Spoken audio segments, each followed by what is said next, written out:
Good morning, good afternoon, good evening, yWhales, and to our global audience around the world who are watching on YouTube, Spotify, or Apple Podcasts, or on all the platforms, thanks to a wonderful team that we have in the background. My name is Abe, and I am the head of ecosystems for yWhales. Today, I'm really delighted to be your host, and I'm very excited to bring you a really impressive individual that I'm fortunate to know. His name is Nino Saez. And I'm looking forward to having this conversation. He is a member of the yWhales community, and he's also a member of YPL just about, I believe, a year or so ago. So congratulations to your acceptance here. Thank you. Before I bring you on, I'll just do a quick rundown. You are a serial entrepreneur. You started your first company with a close friend at the age of 19. Quite impressive. 23, you graduated from law and business school. You started a mobile esports leading software company in Europe. 3 successful rounds. But today we are talking about Web3 topics, and Utopia Avatar, I believe, is something that is very near and dear to your heart because you talk about it so passionately. And you describe it as a company that's focused on bridging the gap between the physical and digital worlds. So with that introduction, Nino, how are you? Amazing. Doing great. How are you? I'm doing excellent. Where do we find you today? I'm currently in Madrid. This is actually my hometown. So Beautiful. I mean, so nice to spend some days here. Fantastic. So why don't you tell us a little bit about yourself? Give us your story. I gave, a couple of points about your background, but is there anything that you'd like to highlight? It's quite impressive. Well, thank you very much. I mean, for me, it's a pleasure to be here to join such an organization and to share my thoughts about everything. What I define myself is just as a passionist. Like I'm a hard worker. I believe I'm going like 200% of everything that I do. And now that I'm moved by that passion. That's what moves my life, what moves my heart. And that's Web3 right now. So, so happy to keep on talking, and thank you for hosting me today. I love it. Let's dive right into it. So Utopia Avatar, you call it as a bridging the physical and the digital worlds. Why don't you tell us a little bit about the purpose behind it? What inspired you to make it? And just give us an idea of what you're about. Yeah, this has started actually when I was still leading eGoGames, which was like my mobile esports software company. At that time, I started, hearing from here and there, many people talking about NFTs, talking about this blockchain crypto. No, back in the day, that was the time, probably like 2.5 years ago, something like that. So that's how I started learning about it. No, so I felt passionate about, I would say one thing, which is bringing ownership to the communities in the world. So, I was in that time of my life where, my mobile esports software was great, getting incredible results. Many players looking at it and actually still and doing very well. So I wanted to make like a step a bit further, go forward. So I wanted to enter into Web3, and the way I wanted to do it is by doing a project with a community-driven, like main aspect in that slogan that I had of bringing ownership. So that's how I started. That's how we started in Utopia Avatars. So we're trying to, I'd say, disrupt the notions of access of how this Web3 technology is used. So we basically got that smart contracts, got that NFTs, put everything that we thought that could be crazy or new to the space in there, and we're looking forward to keep on building from there. That's the idea. That's beautiful. I have a lot of questions. And bridging the digital and physical is great. And I think you guys are planning something for an in-person launch in sometime in November, I believe, coming up in the fall. So you're really following through on some of the commitments that you're making. Can you describe your community to us? What is the commonality between them? What is driving people to be so passionate about Utopia Avatars? I think that is one slogan, actually, that is what makes like all the team behind get together, which is make it possible, no? That make it possible, I think it applies to everything, applies to all of the different aspects or diversification that we have in this project, such as mental, as well-being, mental health, that, is really, really covered, like most of us, but especially with Dr. Deepak Chopra, like everything we do to empower artists, that is a big component with us, not only by having two amazing artists such as Joaquin Ganga or Richard Orlinsky, one based in LA and the other one based here in Europe. So trying to bring those continents a bit more closer, in this collection. So that together with Randy, that sees also a lot into philanthropy, where we're doing a lot of work to empower artists worldwide. And we keep on going now more to, for example, a personality like Facebanks, who is actually like doing a big role in our project, running the Utopia House, running the content, getting into the marketing. I think that combination of all of these people trying to do good, trying to disrupt, trying to innovate, each of them in the different area, because actually that's what that smart contract, right? Like that NFT can give you the possibility of adding many things, no? So that is why we got like a really cool roadmap where everybody's involved in a way, and then we all come together, and that vision of making that better world, that better place, that better aspect to everybody evolve as the technology evolves, and that's how we see it, is what it makes it to enter this community. Yeah, it's great. You covered a lot of points, and I like to circle back on a couple of things. One of them is people. You mentioned the two artists, Joaquin Ganga and Richard Olinsky. So Ganga, if anyone doesn't really know, he is a hyper-realistic type of tattoo artist in LA, and he's tattooed LeBron James, Post Malone, I think Jake Paul as well. So, and I think Richard is also a really famous French sculptor, and I think he brings a lot of symbolism when it comes to freedom and passion and power in some of his artwork. What do you think was the driving force between pulling those two real powerhouses really invested in something like Utopia Avatars? I think that the mission, especially, I mean, okay. we started this because we thought about like building an ethical world, where, I mean, that was our main entrance to Web3, like where big corporations are responsible and where the businesses grow together with their communities. That is what I believe is the next step for Web2 companies. Start like empowering their communities and hearing them to them mainly. Yeah. That is what got us like with this big ambition. So that was something that they shared. So they got involved into this project, like not only with their art, which is, I mean, I couldn't be happier, but they've also given us incredible utilities. Our holders, it's amazing. Let's hear it. Yeah, for example, Ganga, you mentioned Jake Paul. He went, I think was like 2 months ago. He did like a no pain session, which is actually that he, like, you fell asleep. He gets you sleep with anesthesia, and actually like you wake up tattooed. So no kidding. That's what it's called. That's the name in no pain, know what I mean? But actually, like, for example, that tattoo of the full body tattoo that can take for so long can be done in like 1 day with no pain at all. And that's what he made up. So that's an utility that actually a holder of our collection is getting. As well, there are 20 holders that are tattooed by Ganga himself, also in any of his studios. And there are some others, like all our collection getting some tattoos or claiming nomads, like these kind of things that are also translated to Olinsky with his Kongs sculptures that are really cool. That's a really famous one. He's done limited editions for our Utopians. He's done digigraphies. He's running galleries, events twice per year. Like, I mean, it's not only about their art, which is amazing, but like how they've got involved, how they've built with us, and how they've put like our logo, into their site as well. I'm feeling it. That's what has made us like, like build this since like a community since the origin. That was the main point. That's really special, Nino. Well done on that. I'm personally interested. So if anyone's really interested in getting a part of this community, how long have you guys been around, and where's your primary platform to find you? Yeah, I mean, we minted out in February, the 21st of this year. So we've been out like for a little time. Well, right now we are available in any marketplace, OpenSea, Blur, I mean, whatever like people want to use.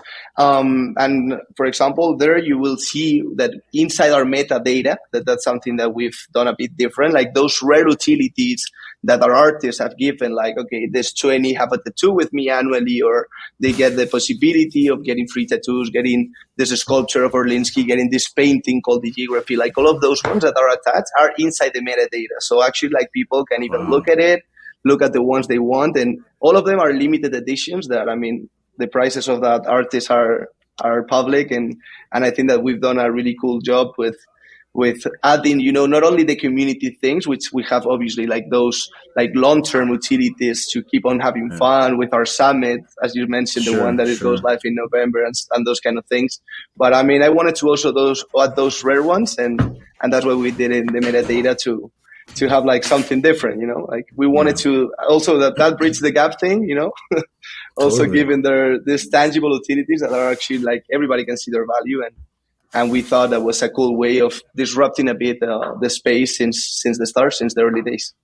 Yeah, that's really incredible. And so, a lot of NFT companies, you don't really know how many people are behind the scenes, behind projects.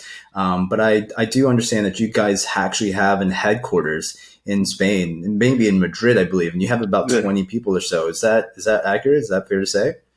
Yeah, well, we're a bit more. We are Okay. slightly more than 35 All right right. now. Okay. And we have we have our headquarters here in Madrid, but we also have our Utopia house, how we call it, in LA. Okay. I mean, we've been having it for the last 2 years since we started building this project, getting everybody together.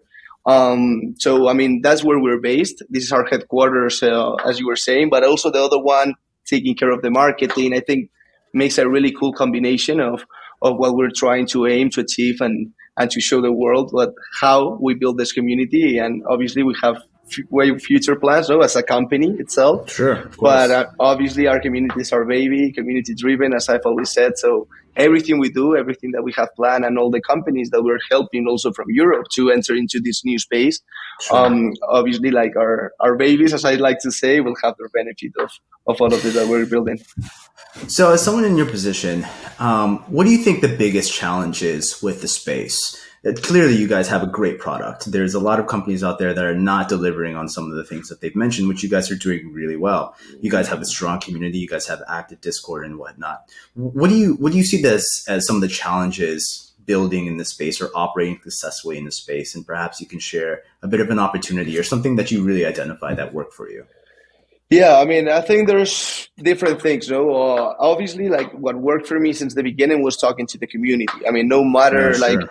doing things different, like for example, in our case, like putting all of those faces up front of the project, building it together, and like showing like, hey, we want to show who we are. So obviously, like we are here for the long term, because if not, we wouldn't know, as many projects have done. But Right. obviously, we were taking this very seriously, and that's how we started. So I mean, being transparent is what actually has worked for me. Talking like from your heart to the community.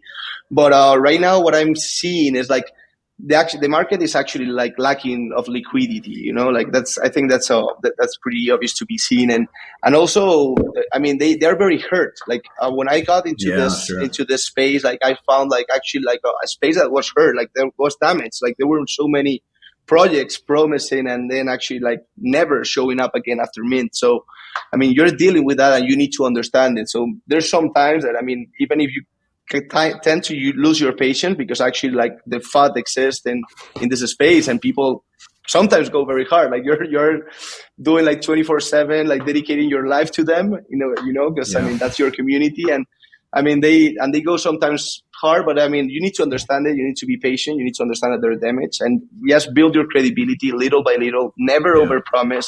Always be Yeah. very, very transparent. Be very careful with this big announcement thing, because if you say big announcement, it's not considered big later on. Like, I mean, you're getting yourself into a trouble for no reason. So make sure which ones are big, which ones are not as big. Give the importance into that, and just be yourself. That's the best advice I would give. It sounds like a combination of just practical business experience, insights, as well as leadership qualities. Is just really Yeah. being out in front and really understanding who your consumers are and your customers are. It transfers over to Web3, so it's no different than traditional businesses and how they operate. Maybe different platforms, maybe different pieces Yeah. of technology, but I think the principles are really the same. I think Mhm. here at yWhales, we try to keep a public facing perspective as well. And, we do these recordings with a number of different founders. Jay Steinbach, who is a founder of yWhales, he's been primarily the founder, the co-host, the host for these podcasts. And I think we've recorded 170 or so. Mhm. And just following through on our mission, and just educating as many people as we can. And we have different kinds of courses and boot camps and whatnot. But Mhm. yeah, I think you're spot on with that. Is there something that you've identified as you started to grow and be successful that was just a really winning decision? Like, what was a really good decision you made probably in the last 9 months or so? I'd love to hear it. Yeah, to be honest with the decision I've made, it's actually jumping into the space and getting Okay. to on board or convincing about the power of how this technology can make.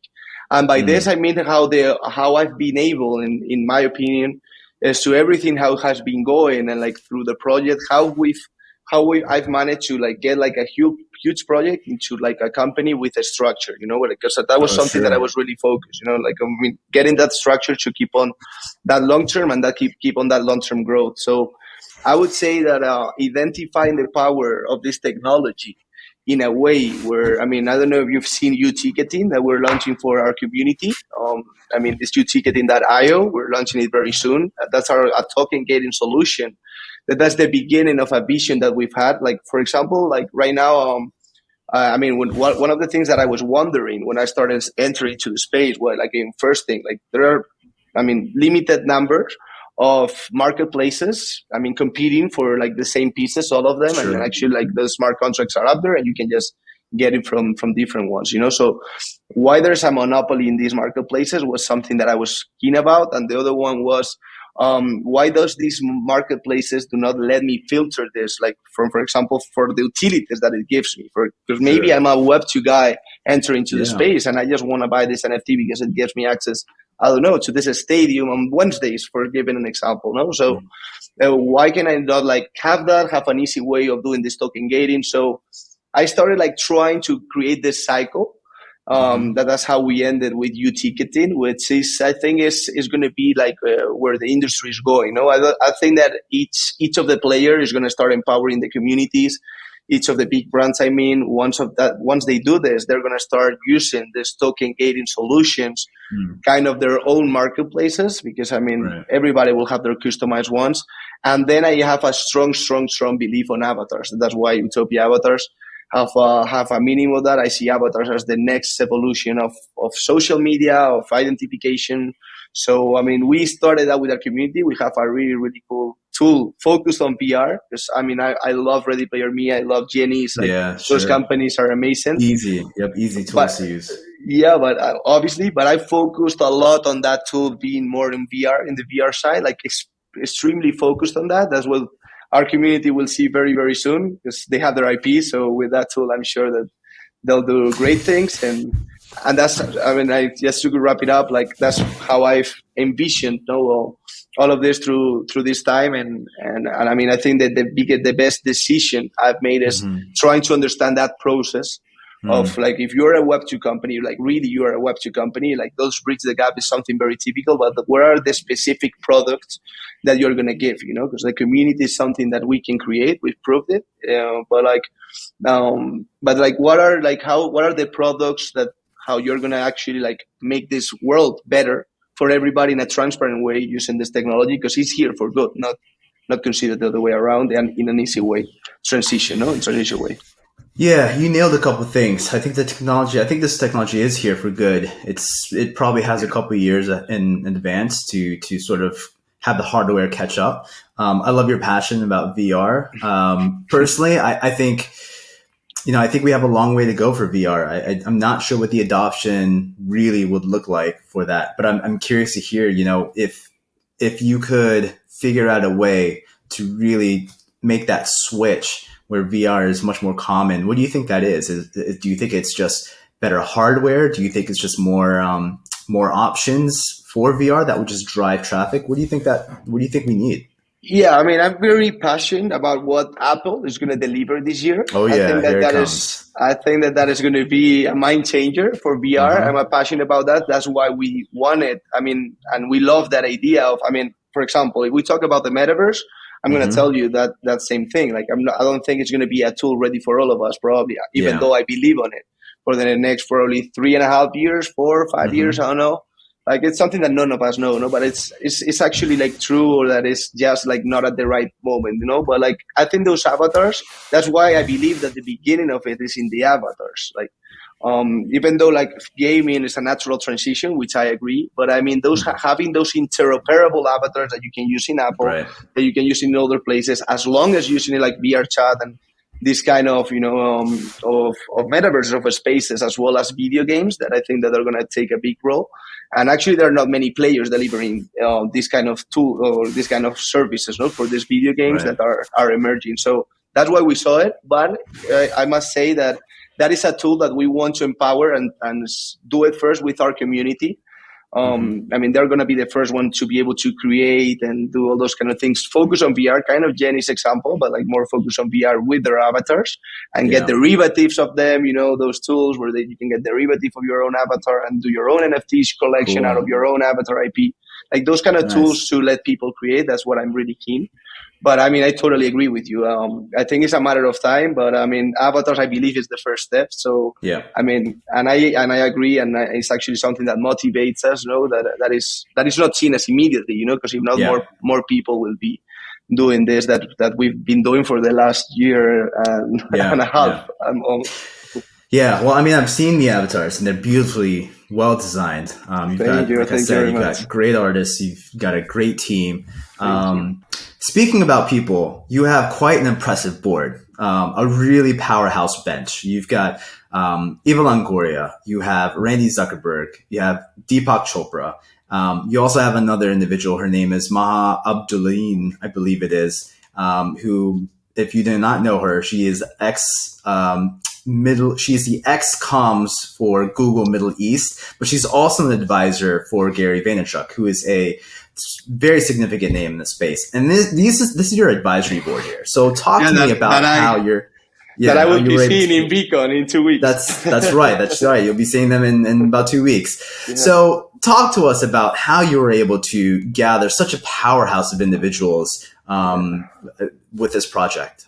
Yeah, I think, I'm really a believer of energies of doing the right thing. So, I mean, the right things gets you to the right people in the right time. So, for example, what I think that was the key of this, it was not like people getting together, but was more like a group of friends that knew each other from before and actually started sharing this vision that we had when I started talking this with my co-founder, Maria Bravo. She's also from Spain.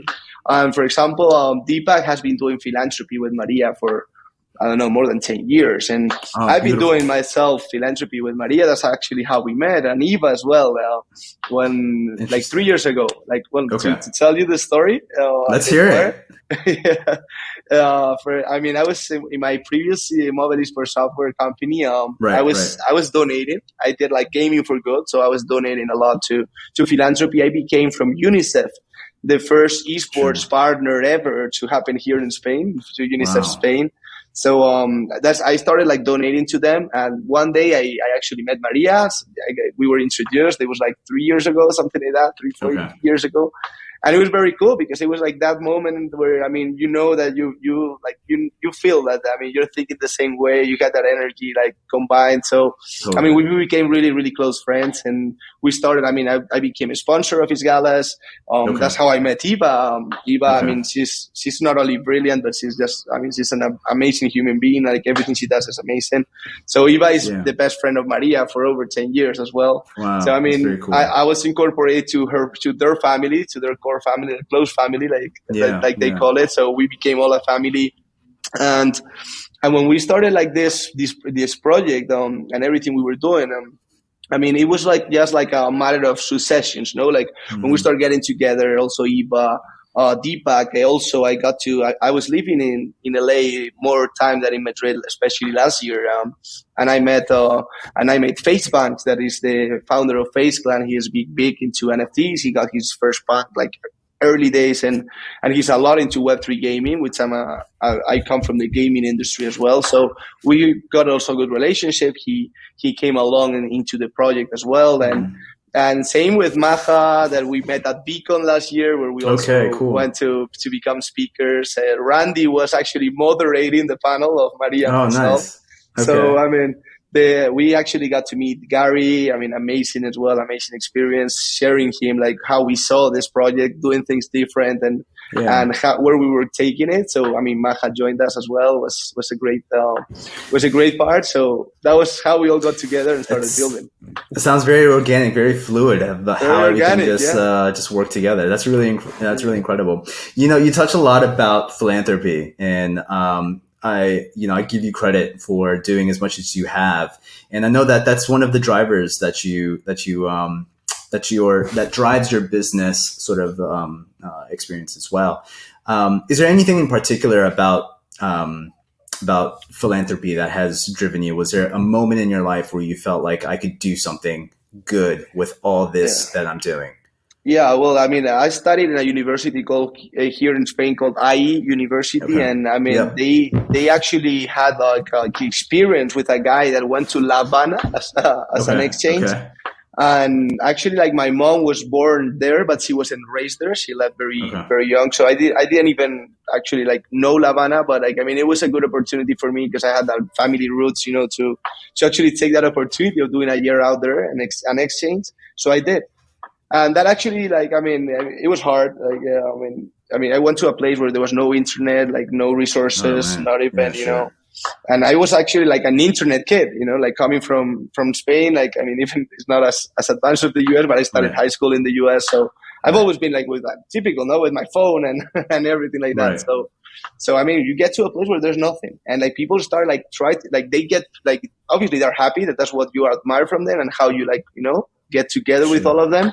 But I saw that, I mean, there's so many things that we can do. So I believe that if actually like the big corporations, I mean, they always had like this give back philosophy because I mean, we always want to, all of us as CEOs, no, we want to improve our EBITDA, like to go to the highest results. But there's sometimes that if some of those journeys, you always like, that's what I've been doing since I started, like some tournaments back in the day or some collection with some revenues or actually some projects. We donated last year more than $1 million to philanthropy, to an orphanage here in Madrid and to a soup kitchen in Estepona in the south of Spain. So, I mean, if you actually like, I mean, some of the revenues you make from specific things, you leave us a portion that goes to philanthropy. If we all did it, I think that we could actually like do a lot of help between all of us. So, I mean, we just want to do it ourselves. Hopefully more people will start doing it, but that's a vision we had.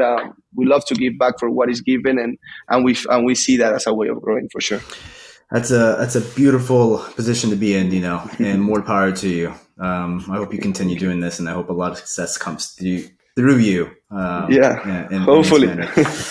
Let's shift back to Metaverse. Metaverse is a really tough space to sort of build in, to sort of convince people of the value add to it. What do you think the Metaverse will look like in the next 2 years, given that technology has moved so fast in the last 3 years? We've seen ChatGPT come out just yesterday. Midjourney 5.0 came out, which is phenomenal tool. It is a text to design graphic. Unity has their tools, Unreal Engine. You can create environments with just simple clicks of a button now. So it's faster and it's better. So the tools are actually being built on the back end, which is not catching a lot of the headways, a lot of the headlines. So what do you think will take place for the Metaverse in the next 2 years, in your perspective? Yeah, I think that all these AI tools are wonderful and that are a must to be used for all of us. It's just a matter of saving time, great quality. They're amazing and they need to be used. We give the direction, but they give us the execution in a way. So, I mean, the combination I believe is great. So I'm a total believer of them. But I think that in terms of like going into this immersive experience, that people have always seen of Metaverse to in VR, AR, I think it's. I think that gaming is the one that is gonna be leading in the next 2 years. Yeah, I think. I mean, it's just a natural transition. I think it's just amazing. But like, for example, my passion here, and that's something that I've said multiple times, and like in different areas, is actually like getting people to live in a specific moment that happened in real life. That's what, for my opinion, what Bridge the Gap or the Metaverse means. And I'll explain myself. Like, for example, like I'm a big football fan. Like, you live in Spain, football is like, or soccer, how you guys call it. Keep it football. That's all right. But I mean, this is like a tradition for us, like, I mean, since you're a kid, like you cry when your team loses, like you have like that fanatism, that community is built since your early days, that probably like companies through Web3 could actually achieve it. But I mean, that's a specific timing. Like, for example, I've also been in Cuba. I've seen people fighting. Like they've never gone out of Cuba because they didn't have the resources, but people fighting about Real Madrid and Barcelona because they were like these big fans, kidding. you know what I mean? Arguing, just having this whole argument, no? But they've never felt like that experience, you know, of like actually being in the Bernabeu, of feeling like, of hearing like all of the fans crowd, you know, cheer crowd, sing to the team. Actually might get to the point where you can actually like walk around, and because there are like these 360 cameras in the grass, you know, and you can walk around and have like if you were playing and watching the game, you know, if that, I mean, I gave you this example, like I can give you the same one for education. Like this is the specific masterclass that, I mean, this personality gave that I wasn't able to assist. No, so that is what I think that this is gonna become like very good. And if you want me, I can tell you about the Chopraverse where we're taking it. That's more well-being. Let's talk about the Chopraverse, but I also want to agree with you because I do think that gaming and sports is probably going to be a very sticky experience because, like you said, you know, I think the metaverse right now has a problem that's called the ghost town syndrome.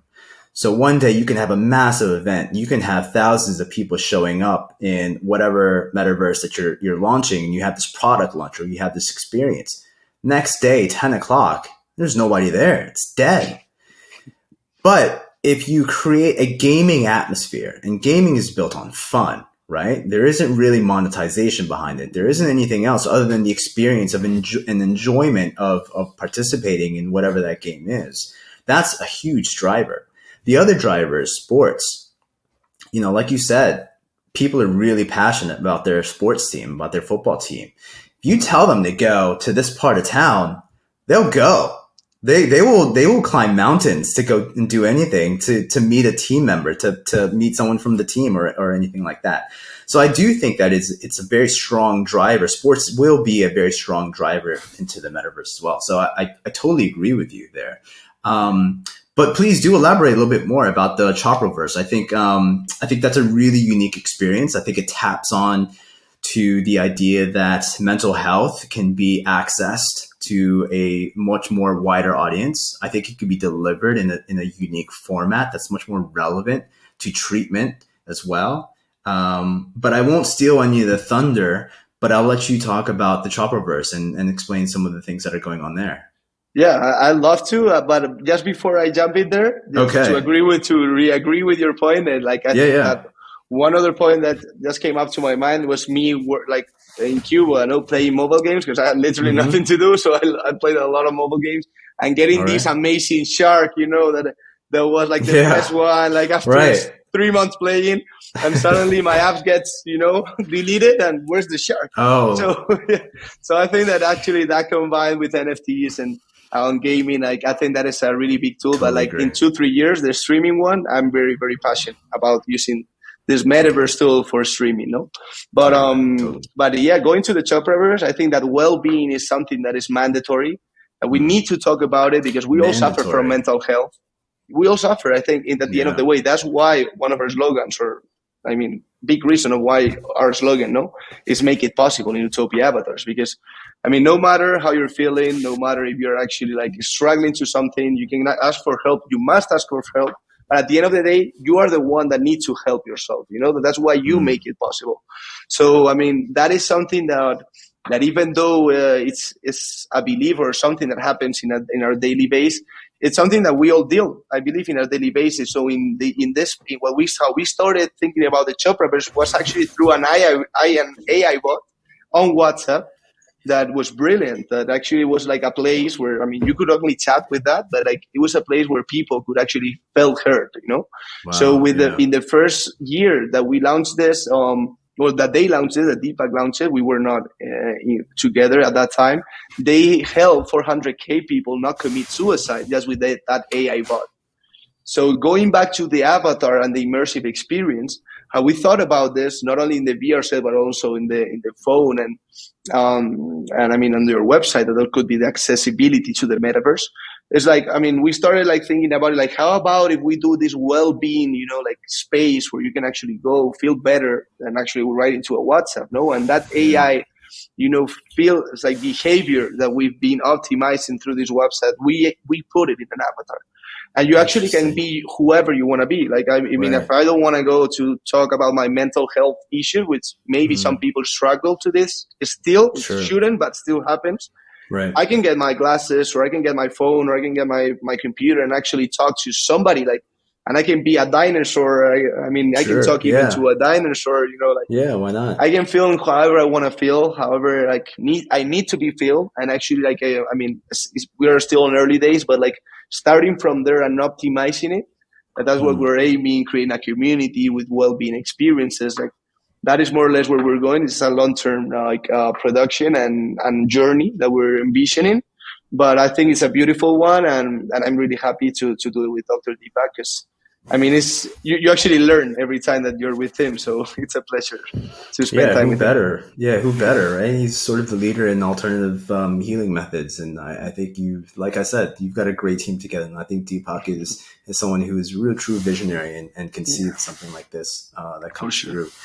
One question I have for you is it possible to have an open metaverse? I mean, I think it's, I think that when I say that the avatars need to be interoperable, it's because I believe that the metaverse could take that direction. So in that opinion, I mean, for example, this is actually like a difficult question to I know it's difficult. That's why I'm asking you. Everybody has their own vision. But everybody has their own vision. But it's an important one, right? Yeah, it's really important. I love it. And for example, if I had to, even though I'm not doing it right now, but if I had to think about building the metaverse, how I would do it is like, I would try to focus on specific use cases. And for example, I'm really keen on doing an immersive shopping experience. That's something that I love. The streaming area also I love it because it can be applied to education, concerts, sports, like there's so many things, and gaming as well, no? Right. So, for example, like, I mean, it's quite obvious right now, even if you do, for example, the day of today, let's say that you envision this streaming in a stadium, you know, and you have this big team in this stadium where you're doing this service. Like, like if you actually want to put this team and this other one team in this same metaverse, like right now, the latency here, like, it's not going to hold it for sure. Right, it's going to crash, you know, that's what we were saying. So if I had to think about it, I would envision an open metaverse in the future days, and I would create like this kind of closed metaverse, like in a way, but like to each of the products would be their own metaverse, how people call metaverse, but I would focus on to get like the stream quality, so to maintain it as reduced as possible, even though right now, I don't know, 100K would be, for me, a really big number. If you're talking about VR, maybe with Polygon, like there are ways, but it's hard to make it. But I would do it this way to later on have all of these ones that have been created and join them in that open metaverse. You know, that is how I see. But I mean, right now it's everything are visions. And I mean, you need to be really, really, really strong VC funded if you want to take the risk, how I see it. So I'm going like like how I see the future, like as I was saying, those cycle. I think that communities goes first. That's what have gone first. And now the platform, this white label platform where you can do your drops, trade your NFTs, token gate the utilities. I think that's more where that's the product that we're building. And in terms of the metaverse, which I want to take a step with our community, but like slowly by slowly, I believe that doing a VR tool is the first thing that I would suggest that actually can go to different metaverses. No? That's great. The ones that are today. That's a great answer, and it's a very fair answer as well. Yeah, I'm sometimes I'm a bit too transparent, you know. And no, that's all right. That's the only thing that I need to be careful to not say much. Nino, let's circle back to teams right now. I understand you have a VR team and you also have a blockchain team. And I understand that you're also building white label products. So can you talk to us a little bit more about the platform offering that you have, that you're working behind the scenes? Yeah, for sure. Let's hear it. I mean, for example, in that has to be with marketplaces. I mean, in my opinion, like, I think that when like all the big players start getting to the space, which I'm a true believer, or that it did with, and like we are ourselves taking some of them. So I think that all of them will have like their own personal experience or UX, for their people, for their communities, Right. there will be enhancing, So Okay. that is why I believe that, everybody knows that an app is very, it's very, like, it's a used thing that, it's like something easy to use that can be seen as a natural evolution to Web3, because right now how I see it is like people are like, okay, I don't know about Web3. I'm scared about it. Like, some people have a Totally. bad opinion, a good opinion, but at the end of the day, it's just technology, like trying to do Mm-hmm. our lives better. So, for example, like what we're doing is this platform that can let you do drops, can let you buy, sell your NFTs, that is Nice. white label. So actually everybody will be able to use it, and in a transparent way for both parties. So that's what we're aiming to achieve, because, for example, I remember when last year in LA, so many times, like, I was trying to go to a concert, like the tickets were sold out in like probably less than a minute. And I was like, Right. this is impossible. Like, who bought this? No, And I don't know. for sure. I don't know the answer. And that answer, for instance, like now talking from the user experience, user perspective, like I don't know that answer.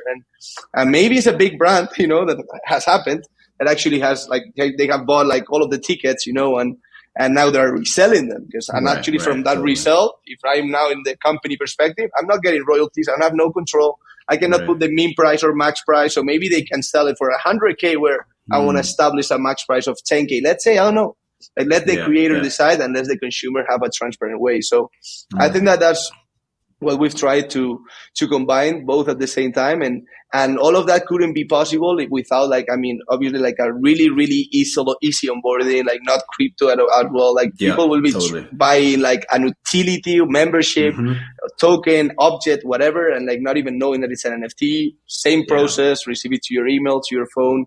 Amazing. And that's it. That's what we're more doing in the behind the scenes. But but it's almost there. So spot on. Hide the tech. Yeah, hide the tech behind it. No one really cares about all that stuff. Just give me a smooth user experience. Tell me that it works. That's all I need to know. That's the general math right there. Well done. And so then you also have VR experience too. So walk me through that. Let's say that I have my own Utopia avatar. What is the expectation that you're looking to design and build for someone with that has the avatar with the VR tools? Why don't you explain some of that?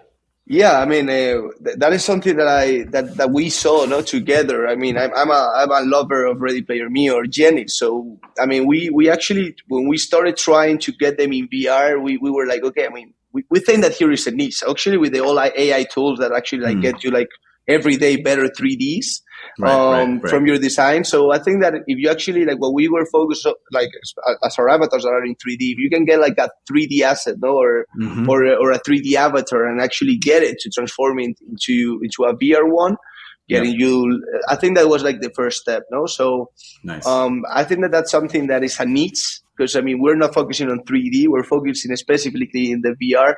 We're trying to be the best ones on that. But that's something that right now we've just done it for our community, to also give them tools to create, just going to say a brief things. That's awesome.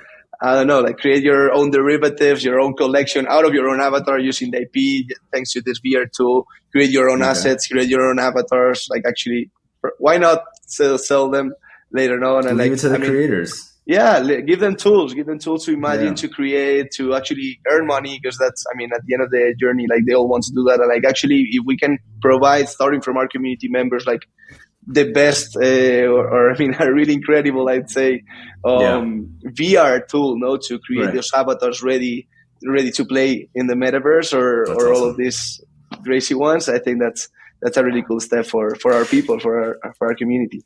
That's really exciting. So let me ask then, let's say, of your current members, or your current community members, they've been with you for some time. And what can you share today that they can expect coming online in the next few months, or in the short term at least?